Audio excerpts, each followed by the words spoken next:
धनतेरस के एक दिन पहले शहर के एक कोने में छोटा सा मोहल्ला था जहां गरीब परिवार रहता था।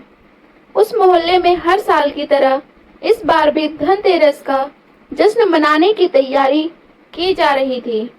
उसी शहर के दूसरे छोर पर एक शानदार बंगला था जहां अमीर व्यापारी राजेश अपने परिवार के साथ रहता था।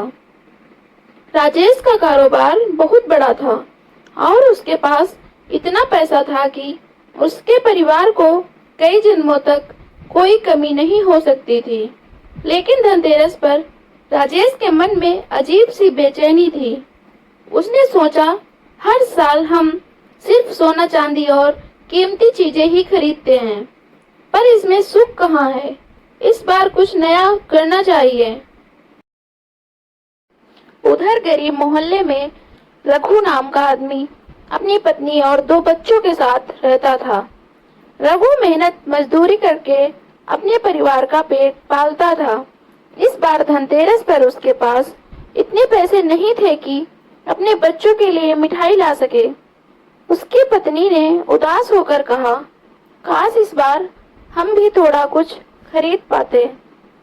अगले दिन धनतेरस की सुबह राजेश ने एक अनोखा निर्णय लिया। उसने सोचा कि इस बार वह उन लोगों के लिए कुछ करेगा जिन्हें वाकई जरूरत है। राजेश अपने ड्राइवर के साथ गरीब मोहल्ले की ओर निकल पड़ा। जैसे ही उसने रघु के घर के सामने गाड़ी रोकी, रघु हैरान रह गया।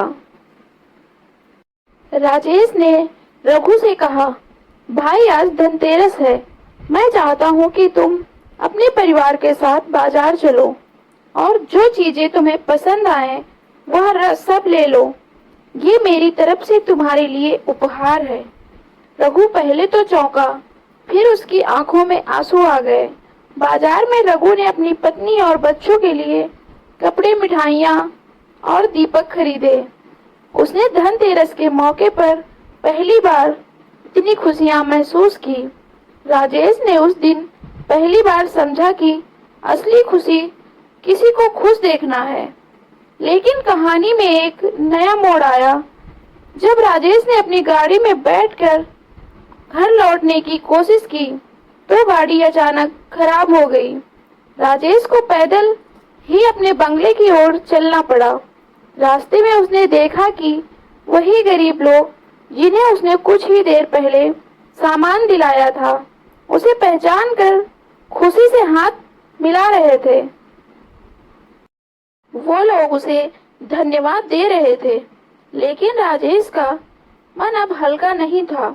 उसे अपनी सालों की दौलत और साम्राज्य एक पल में बेमायने लगने लगा। उसके अंदर एक अजीब सा खालीपन था। उसने सोचा, क्या मैंने जीवन भर सिर्फ धन कमाने में ही समय बर्बाद कर दिया? राजेश का दिल टूट गया और उसे एक नई राह मिल गई थी। धनतेरस ने उसे धन और सच्ची खुशी के बीच का अंतर सिखा दिया था। अब राजेश पहले से बहुत खुश रहने लगा था। कहानी पसंद आई हो तो चैनल को लाइक, शेयर, सब्सक्राइब करें।